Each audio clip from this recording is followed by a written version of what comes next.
kita berinteraksi dengan Allah. Kaifa nata'amal ma'allah fi hayatina. Gimana cara kita melibatkan Allah dalam kehidupan kita sehari-hari. Kenapa penting sekali melibatkan Allah dalam kehidupan kita sehari-hari? Karena sesungguhnya manusia itu tidak bisa hidup hanya dengan mengandalkan dirinya. Orang kalau misalnya cuma mengandalkan dirinya, maka hidupnya akan banyak zalal. Zalal itu banyak trouble, banyak mentoknya. Karena kita ini dhaif, kita ini halu'ah, kita ini ajula, kita ini banyak keterbatasannya. Bahkan cenderungnya manusia itu rugi. Sebagaimana yang kita sering ulang-ulang ayatnya, innal insan lafi khusr. Manusia itu pada dasarnya banyak merugikan diri sendiri. Kecuali kalau dia beriman kepada Allah, artinya dia bergantung kepada Allah. Illal ladzina amanu dan seterusnya.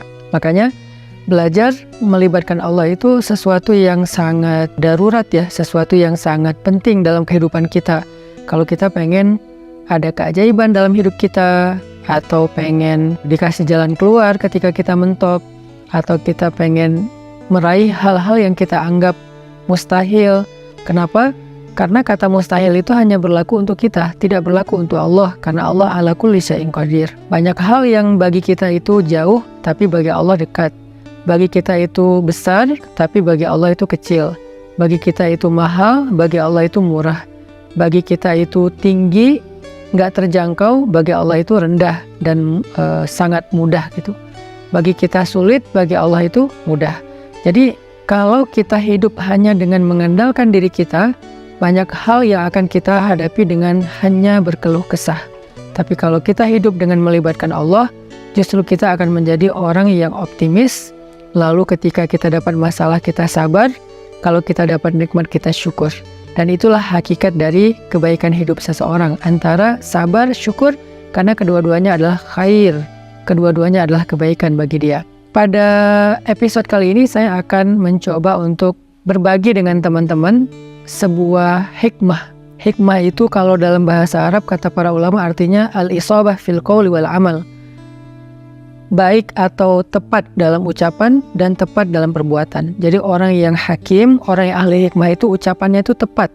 Jadi pas gitu, ucapannya itu mengena, ucapannya itu sesuai dengan kadarnya, tidak berlebihan, tidak juga kurang. Itulah orang yang hikmah atau hakim. Nah, di antara orang-orang yang hikmah itu nanti kita juga mengenal namanya Luqmanul Hakim. Di dalam Al-Quran ada suratnya, yaitu surat Luqman. Nah, ada banyak sekali hikmah yang disampaikan para ulama tentang bagaimana cara kita melibatkan Allah. Dan hikmah ini pasti diambil dari Al-Quran dan hadis yang kemudian dibahasakan ulang dengan bahasa para ulama. Salah satu kitab yang saya suka banget, yang isinya adalah kumpulan hikmah-hikmah, kumpulan kata-kata yang bijak dan penuh dengan kebaikan, itu adalah kitab Al-Hikam yang ditulis oleh seorang ulama besar dari Mesir yang bernama Ibnu Athaillah As-Sakandari. Nah, beliau menulis kitab hikam yang sangat terkenal. Salah satu di antara hikmah yang luar biasa tentang bagaimana cara kita melibatkan Allah itu, beliau mengatakan, min alamatil i'timad 'alal amal nuqsanur raja 'inda wujudiz zalal. Salah satu di antara tanda-tanda orang terlalu bergantung kepada ikhtiar, bergantung kepada amalnya, bergantung kepada perbuatannya, bergantung kepada usaha dirinya adalah nuqsanur raja, berkurangnya harapan kepada Allah 'inda wujudiz zalal, ketika ada masalah dalam hidupnya. Maksudnya apa? Seringkali kita gini, kita tuh jadi kayak berani berharap yang baik-baik kepada Allah kalau apa yang kita harapkan itu masih logis. Jadi kita kayak tahu gitu gimana cara mengikhtiarkan hal itu.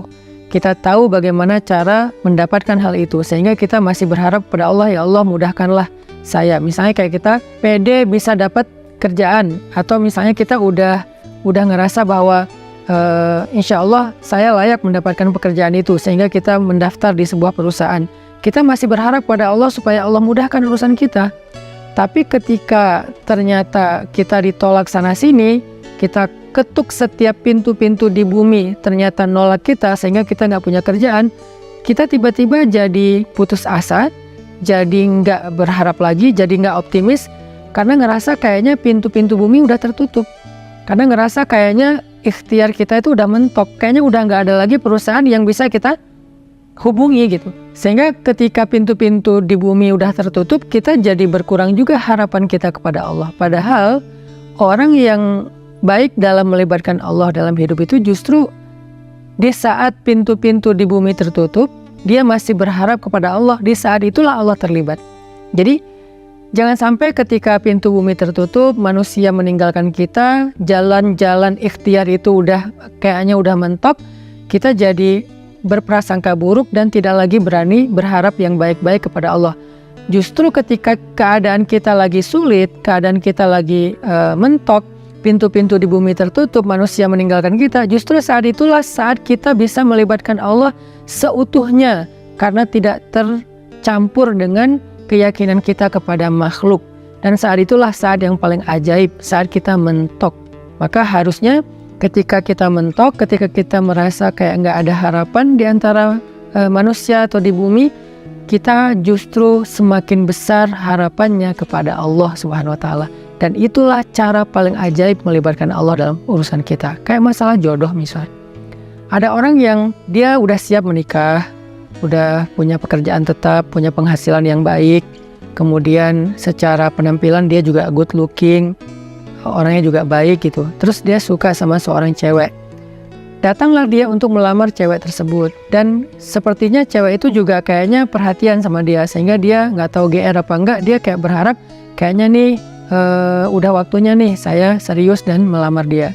Sebelum dia berangkat ke rumah calon istrinya, dia berdoa kepada Allah, ya Allah mudahkan urusan saya, ya Allah semoga saya bisa menjadi suami yang baik bagi dia, semoga lamaran saya diterima, bla bla bla. Dia berdoa kepada Allah, dia berharap pada Allah karena dia percaya bahwa ada jalan untuk mendapatkan yang dia inginkan. Lalu ketika yang terjadi justru sebaliknya, dia ditolak walaupun dengan cara baik-baik atau bahkan mungkin dengan cara yang agak sedikit kasar. Perempuan itu menolak dia atau calon mertuanya yang menolak, ayah dari perempuan itu yang menolak, atau mungkin ada banyak masalah lain yang terjadi sehingga nggak bisalah dia melamar perempuan itu. Apakah dia masih berharap kepada Allah? Kalau dia sudah tidak lagi berharap pada Allah, berarti selama ini dia sebetulnya lebih bergantung kepada ikhtiarnya, kepada usahanya daripada kepada Allah. Makanya tidak terjadi keajaiban. Bukan begitu cara melibatkan Allah. Justru ketika lamarannya ditolak, saat itulah dia bisa mengandalkan Allah seutuhnya. Karena tidak bisa lagi mengandalkan good looking, gak bisa lagi mengandalkan mapan, gak bisa lagi mengandalkan ikhtiar-ikhtiar manusiawi. Saat itulah dia seutuhnya bisa mengandalkan Allah, dan itulah cara melibatkan Allah untuk mendapatkan keajaiban dalam hidup. Sehingga jangan berputus asa dan jangan nyerah. Kalau nggak bisa mengetuk pintu hati manusia, maka ketuklah pintu rahmat Allah Subhanahu wa Ta'ala. Dan Allah lah yang membolak-balikan hati. Kalaupun nggak perempuan itu, Allah akan gantikan dengan perempuan lain yang lebih baik daripada dia untuk kita. Artinya nggak boleh berhenti berharap kepada Allah. Justru berharap kepada Allah di saat kita sedang sulit, itulah cara paling ajaib mendatangkan keajaiban Allah Subhanahu wa Ta'ala. Ada nasihat dari kisah Nabi Yusuf alaihissalam di dalam surat Yusuf, ketika Nabi Yakub meminta kepada anak-anaknya mencari Nabi Yusuf dan mencari adik mereka yaitu Bunyamin. Nabi Yakub bersabda, "Ya bani yadhhabu fatahassasu min Yusuf wa akhihi فتحسسوا من يوسف وأخيه ولا تيأسوا من روح الله إنه لا ييأس من روح الله إلا القوم الكافرون." Wahai anak-anakku, kata Nabi Yakub, pergilah dan carilah kabar tentang Yusuf dan saudaranya itu Bunyamin, dan janganlah kalian berputus asa dari rahmat Allah, dari pertolongan Allah, dari campur tangan Allah, dari keajaiban di sisi Allah. Sesungguhnya tidak ada yang berputus asa dari rahmat Allah kecuali orang-orang yang mengingkari kebesaran Allah, orang-orang yang tidak beriman. Jadi ciri di antara orang yang beriman itu tidak berputus asa. Dan kalimat putus asa ini tidak akan muncul kalau tidak ada zalal, tidak ada masalah, kalau nggak mentok. Nggak mungkin dong kita berputus asa sementara jalan masih terbuka lebar, segalanya masih normal, semuanya masih sesuai prediksi kita, itu nggak ada alasan kita berputus asa. Justru alasan berputus asa itu ketika kita punya masalah, mentok, trouble, error, bla bla bla. Justru saat itulah kita rentan dengan putus asa. Nah, orang yang beriman di saat itu justru mereka bertambah yakin kepada Allah. Tidak menjadi orang yang yai'as, menjadi orang yang berputus asa atau yusi'udzon billah, mereka berburuk sangka kepada Allah. Wa tadhunnuna billahi dzunun, kalian berprasangka kepada Allah dengan prasangka yang tidak pantas. Kenapa? Karena orang beriman tidak pernah berhenti berharap kepada Allah yang baik-baik. Bahkan ketika ada masalah paling berat dalam hidupnya, saat itulah dia semakin berharap kepada Allah dan semakin bergantung kepada Allah. Dan saat itulah keajaiban Allah terjadi. Coba renungkan firman Allah di dalam surat An-Naml ayat 62. Bismillahirrahmanirrahim. Amman yujibul muttarra idza da'ah. Amman yujibul muttarra idza da'ahu wa yakshifus su' wa yaj'alukum khulafa'al ardh. أإله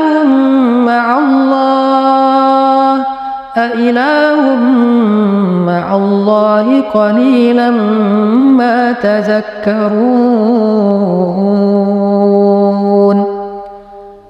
Siapakah yang akan memperkenankan doa orang-orang yang sedang kesulitan jika dia berdoa kepada Allah dan kemudian menghilangkan keburukan dari mereka dan menjadikan kalian sebagai pemimpin-pemimpin di muka bumi? Apakah ada ilah yang patut disembah bersama dengan Allah? Qalilan ma tazakkarun, sedikit sekali apa yang kalian mengerti. Siapakah yang akan menjawab doa orang yang ketika muttar? Apa itu muttar? Muttar itu artinya orang yang sedang dalam kesulitan yang luar biasa. Muttar itu artinya orang yang sedang dalam kesusahan yang sangat besar. Muttar itu artinya orang yang udah mentok, itulah muttar. Maka amma yujibul muttar, siapa yang akan bisa menjawab panggilan orang yang sedang muttar, yang memanggil ya Allah, ya Allah, ya Nasir, ya Azim, ya Aziz, ya Rabbal Alamin, ya Rabbi. Siapa yang akan menjawab panggilan ketika ada yang memanggil dalam keadaan kesulitan ya Allah selain Allah Subhanahu wa Ta'ala?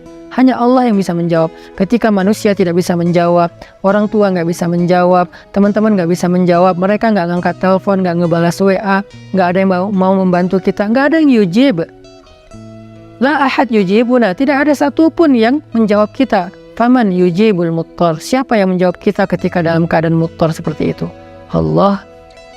Maka di dalam ayat ini Allah ngasih kita nasihat, wahai hambaku, la tahzan kalau manusia tidak menjawabmu, la tahzan kalau manusia tidak memenuhi panggilanmu, la tahzan kalau manusia meninggalkanmu, mengabaikanmu, la tahzan kalau mereka berpaling dari kamu. Kenapa? Aku tidak akan pernah meninggalkanmu, aku tidak akan pernah menyia-nyiakanmu. Wadduha wal laili idza saja ma wadda'aka rabbuka wa ma qala. Ma wadda'aka rabbuka wa ma qala. Tuhanmu tidak pernah meninggalkanmu dan tidak benci kepadamu, wahai hambaku, walaupun kamu pendosa sekalipun. Ada 3 kondisi di mana seseorang itu doanya tidak ada hijab dengan Allah. Salah satu di antara 3 kondisi itu adalah ketika orang ini terzolimi. Orang yang terzolimi, walaupun dia pendosa, walaupun dia ahli maksiat, walaupun dia orang yang selama ini jauh dari Allah, tapi ketika dia dalam keadaan terzalimi, dalam keadaan susah, dalam keadaan dianiaya, dia berdoa, doanya nggak ada hijab dengan Allah loh. Walaupun dia selama ini nggak pernah sholat, walaupun selama ini dia nggak puasa, walaupun selama ini dia nggak berhijab, walaupun selama ini dia nggak pernah buka Al-Quran, walaupun selama ini dia nggak pernah mengingat Allah, tapi dalam kondisi ketika dia muttar, terzalimi, susah, maka tidak ada hijab antara dia dengan Allah ketika dia berdoa. Kenapa? Itulah istimewanya keadaan ketika orang terzalimi atau muttar. Allah nggak ngelihat dia puasa atau enggak, Allah nggak ngelihat dia sholat apa enggak. Yang Allah lihat dia memanggil Allah atau enggak. Makanya hati-hati kata Nabi dengan doa orang yang terzalimi. Walaupun orang yang terzalimi ini ahli maksiat, kalau dia terzalimi lalu dia berdoa kepada Allah, doanya nggak ada hijab. Sehingga Allah berfirman, amma yujibul muttar, siapa yang menjawab orang-orang yang sedang susah ketika dia memanggil Allah, idza da'ah wa yakshifus su', lalu Allah menghilangkan kesusahan darinya. Bahkan Allah menjadikannya sebagai pemimpin, artinya Allah berikan kepada dia kemuliaan, kekuasaan, dan segala kebaikan-kebaikan dalam hidup. Siapa? Allah. Masih ingat nggak dengan kisah seorang laki-laki soleh yang melakukan perjalanan, lalu di tengah jalan dia dirampok. Karena di zaman dulu itu kan banyak perampok atau begal di tengah jalan. Ketika dia dirampok, dia bilang kepada perampok itu, wahai rajul, wahai laki-laki, ambillah apa yang kalian inginkan, biarkan aku kembali kepada keluargaku, kepada anak dan istriku, mereka menungguku. Kata perampok ini, adapun harta-harta ini sudah pasti bisa kami ambil, tetapi berikutnya yang kami inginkan adalah membunuhmu. Kamu tidak akan bisa melanjutkan perjalanan. Maka laki-laki ini pas tahu bahwa dia nggak punya harapan untuk meloloskan diri, dia udah dipegang sama mereka, tinggal dipenggal, dia bilang, kalau begitu beri saya waktu sebentar saja untuk sholat 2 rakaat, setelah itu lakukan apa yang kalian inginkan. Karena bagi para pembunuh 2 rakaat sholat itu nggak lama dan bukan sesuatu juga yang berat, ya kata mereka, ya udah sholat aja 2 rakaat, tapi aksir, sholatnya pendek-pendek aja, nggak usah panjang-panjang. Akhirnya dia pun sholat 2 rakaat. Ketika dia sholat 2 rakaat, dia bingung, habis baca Al-Fatihah dia baca ayat apa lagi. Yang terlintas di dalam pikirannya cuma ayat ini. Kebenaran dia hafiz Al-Quran, walaupun dia hafal 30 juz, dia nggak tahu mau baca surat apa setelah Al-Fatihah. Kecuali surat inilah yang terlintas di dalam benaknya, sehingga dia baca setelah Al-Fatihah dengan suara lirih berbisik, amma yujibul muttar idza da'ah wa yakshifus su', dan seterusnya. Kemudian setelah dia membaca ayat ini, dia ruku, dia sujud. Ketika dia rakaat kedua juga dia membaca ayat yang sama, karena dia nggak ingat ayat yang lain. Ketika dia sujud terakhir, dia mendengar suara ada orang mengendarai kuda datang ke arah mereka. Tiba-tiba suara teriakan orang yang sedang dipukul. Lalu setelah itu kuda itu menjauh pergi, dan ketika dia bangkit dari sujudnya, dia tahiyat, dia salam. Selesai dia salam ke kiri, dia ngelihat para perampok-perampok itu dalam keadaan telah terkapar dan dalam keadaan tidak bernyawa. Kemudian setelah itu dia bertanya kepada laki-laki yang mengendarai kuda, ya fulan, man ant? Siapa kamu? Siapa kamu? Orang itu menjawab, aku adalah utusan dari Zat yang mendengar dan menjawab panggilan orang yang memanggilnya. Aku adalah utusan Zat yang menjawab orang yang memanggilnya, yang menjawab siapa yang dalam keadaan susah yang memanggil dia, yaitu utusan Allah Subhanahu wa taala. Akhirnya orang ini pun selamat dan membawa hartanya kembali ke kampungnya. Ini salah satu contoh kisah yang sangat terkenal di antara kisah-kisah para ulama, bagaimana ketika kita mentok, ketika kita nggak punya jalan ikhtiar, ternyata justru saat itulah saat terbaik kita berharap pada Allah, saat terbaik kita berbaik sangka kepada Allah, saat terbaik kita melibatkan Allah dengan husnuzon dan roja, dan saat itulah saat terbaik untuk mendapatkan keajaiban dalam hidup kita. Yang terakhir, kisah 3 orang yang terkurung di dalam gua. Mereka sedang melakukan perjalanan, terjadi badai, akhirnya mereka berlindung di dalam gua. Ini terkenal juga kisahnya dengan riwayat hadis yang sahih. Ketika mereka terkurung di dalam gua, tiba-tiba batu gua itu menutup gua karena terjadi kayak longsor, batunya menutup mulut gua. Dalam keadaan seperti itu mereka takut kehabisan udara dan mereka nggak bisa makan dan seterusnya, mereka terjebak. Tiba-tiba masing-masing berdoa dengan tawasul kepada amal-amalnya di masa lalu. Ada yang bertawasul dengan birrul walidain, ada yang bertawasul dengan sifat amanah dan adil, ada yang bertawasul dengan sifat takwa, meninggalkan dosa. Sehingga singkat cerita, setelah mereka meminta kepada Allah dan bertawasul dengan amal-amal mereka, mulut gua itu terbuka, batunya bergeser dan mereka pun selamat. Kenapa ini bisa terjadi keajaiban kayak gini? Mereka udah mendorong batu itu tapi tidak sanggup. Artinya ikhtiarnya udah mentok. Apakah mereka berputus asa? Enggak. Saat itulah mereka melibatkan Allah secara utuh dan melihat keajaiban Allah Subhanahu wa taala. Maka kembali kepada hikmah dari Imam Ibnu Athaillah As-Sakandari, min alamatil i'timad 'alal amal nuqsanur raja' inda wujudiz zalal. Di antara ciri-ciri orang yang masih bergantung kepada perbuatannya, ikhtiar dan usahanya adalah berkurangnya harapannya kepada Allah ketika terjadi masalah dalam hidupnya. Maka jangan pernah berkurang harapan kita kepada Allah. Justru ketika kita punya masalah dalam hidup dan kita ngerasa tidak ada jalan di antara jalan-jalan di bumi, kita menjadi lebih berharap kepada Allah dan yakin dengan jalan-jalan yang lebih baik yang ada di langit, insya Allah. Barakallahu fikum. Wassalamualaikum warahmatullahi wabarakatuh.